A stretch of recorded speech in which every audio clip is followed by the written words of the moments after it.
everyone, and welcome back to my sewing room. If you're new, my name's Diane and I like to share with you the stories of the quilts that I make. And this week I would like to share with you this little Project Linus quilt.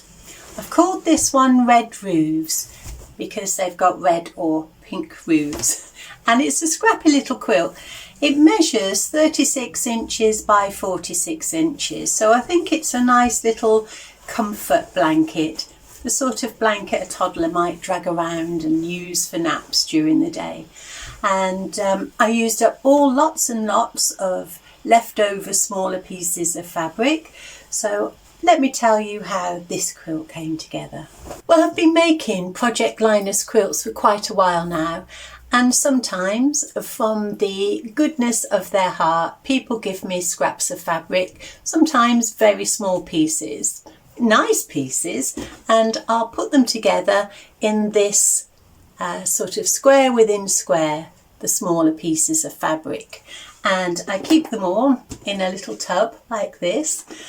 And then when it gets full, I decide that it's time to put them together in a quilt. Earlier in the year, I put some of the squares within squares towards the backing of a quilt, and that looked really nice, the backing of the quilt. Sometimes the fabric that I'm gifted isn't quite, as good a quality as quilting fabric, say, but it's still usable fabric. And like I say, it's been given out of the goodness of someone's heart, and so I will use it. And so this box was getting quite full, and so I decided that I would take out all of the squares and see what I could do with it. Some of the squares that I'd taken from the box, I had already put another row of fabric around the outside, and as I looked at it I thought I could put a roof on that and it would look like a little house. And so I then looked into my scraps of fabric for reds or pinks that could form a little roof to go on these houses. So I was just looking at the smaller pieces of fabric that I had. I didn't have a huge amount. And then I looked at all of the blues, so any colour blue, and I thought I would make a scrappy background. So if I was going to make scrappy houses, then I could put a scrappy background behind. And if I could get a 4 3/4 inch square from the red and blue, I would sew those around the outside, and then I would press and cut on the diagonal, and that would give me 4 red and sky blue half square triangles, and that would start forming the roof. And then I cut a strip of 1.5 inches by 3 inches in the same colour roof material, and I would join those together. And the addition of that small piece of fabric between the 2 half square triangles was just enough to give me a little bit of an overhang on the building below. And then I added a little bit of the matching sky to the sides of the building, and the block measured 6.5 inches wide by 7 inches tall, and I trimmed those accordingly. Unfortunately, I wasn't really thinking. I didn't have a lot of material, and so I was trying to eke out as much as I could from what I had, and I forgot to make the allowance for the points. So most of the houses have lost the very tip of their roof points. So if you were going to make this and you wanted to make it points included, then you just need to allow a little bit overlay when you're making your half square triangles. Like I say, I just trimmed those off to get me to 6.5 by 7 inches. But if a little toddler complains about the missing points of a house, then that's the least of the parents' worries, I should think. So I used up all of those first. And then I looked at the 3 inch squares within squares, and some of these I'd fussy cut, so there's little animals in, just to make it appealing to a younger child, as I was making them a while back. And so I thought, well, if I put 2 together and put a roof on, that would give me a bungalow or a single story building, and then I could put the sky around that, and that would be another sort of house that could go into this quilt.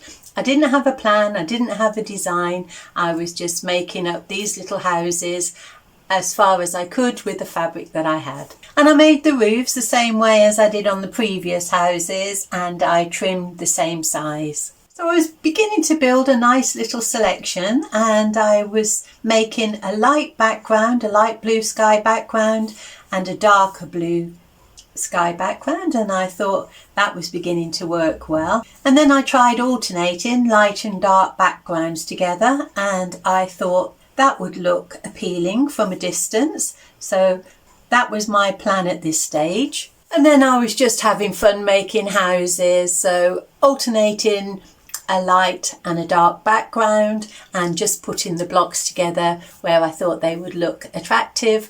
And I introduced a sort of a bright blue as well, so that came into the mix, and I just made lots and lots of little houses. So when I got to this stage, I thought that's enough houses now. I've used up all I can really. And so I thought next thing would look nice if I added some trees. And so that's what I did next. And I just thought that adding a few trees to this quilt would break up all of those rows of houses. And so I didn't have a plan again. I just was using up all the scraps that I had.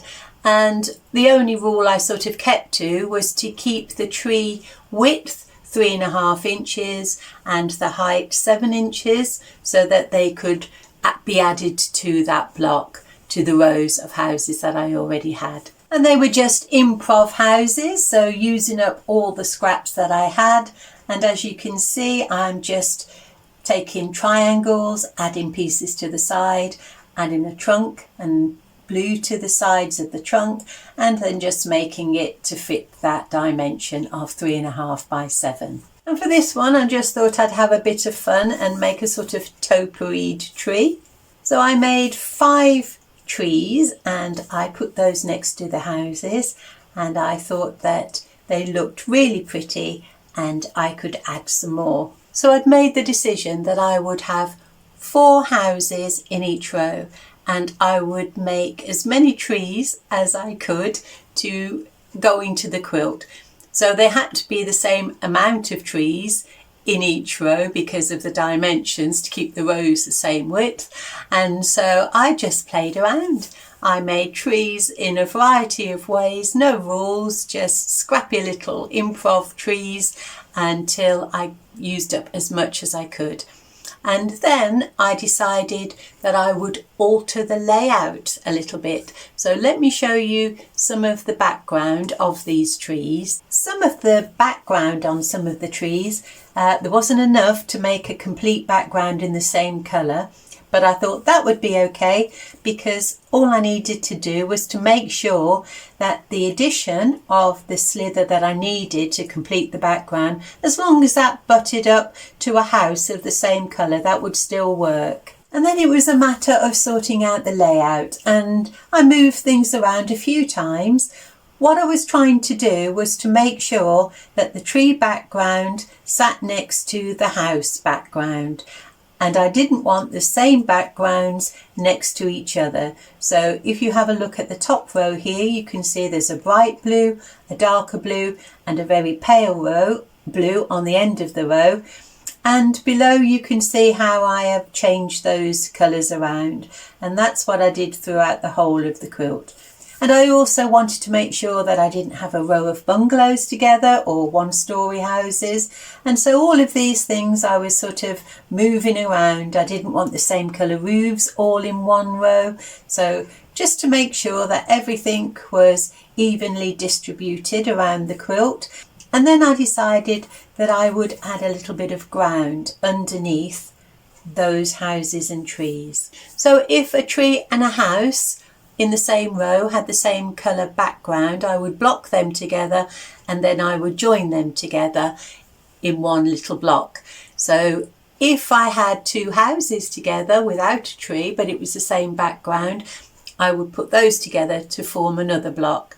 And that's how I sort of imagined that I would put this quilt together. And so once those were in blocks, I could make ground to go underneath that block, and I wanted all of the ground that the house and the trees were sitting on to be different from the ground next to it. And I completed that top row, and as you can see there is a bright green with a little white daisy on, then there's a mid green, and then there's a dark green.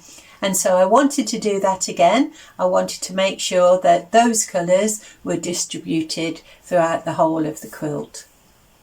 So to construct the quilt, all I did was to block the houses with a background, then add the bit of foreground, and then I would join that row, and then the row below that in the same way, and then I put the whole flimsy together, and I just put a dark green border around the whole of the outside just to tie everything in and to square it off. So I had the flimsy made for quite a while. I didn't complete it because I was waiting for offcuts of batting from bigger quilts that I could join together to put into this one. I try and do that with the Project Linus quilts just to keep the cost down a little bit. So I sew the batting together and make that. So I was waiting for those pieces to get enough of those.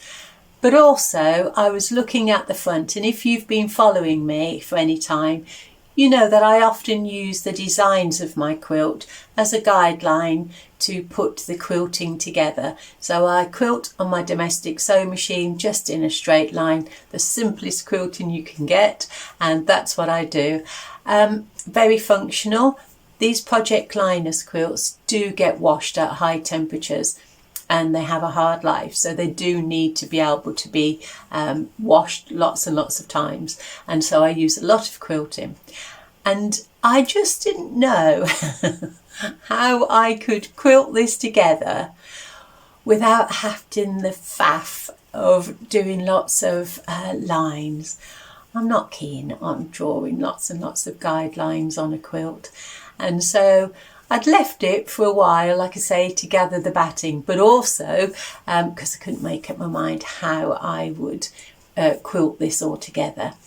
And then I looked in my stash of backings that I've been collecting, usually from charity shops, that I look for cotton that I can use for backing for Project Linus quilts. And I'd bought these cotton curtains, and I'd wash them at a high temperature, and it was nice quality cotton. And I thought that if I used the design on the back of this cotton fabric, that I would just follow the lines. Let me show you. So the design is a sort of plaid, and I thought what I could do, if I quilted it on the back, I could use these as guidelines. And so I went on the very edge of that dark green, then I would go on the other side of that dark green, then I would go on the light green, and then the other side of the light green. And where I had this very thin rusty red colour, I would go right in the centre of that red. And so I would do that across the whole of those, and then I would leave this blank and start again. And so that's what I did. I used the backing, I quilted it from the back, and I used the backing as the guidelines. And if you look closely here, you can just see how I'd followed those lines, and I think it gives it quite a nice modern feel.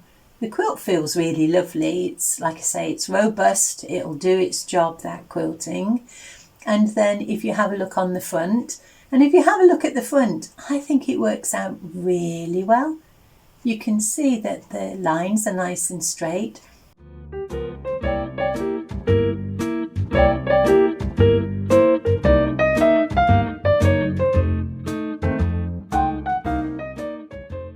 And then I used my usual self-binding method and just brought the back to the front, gave it a nice mitered corner.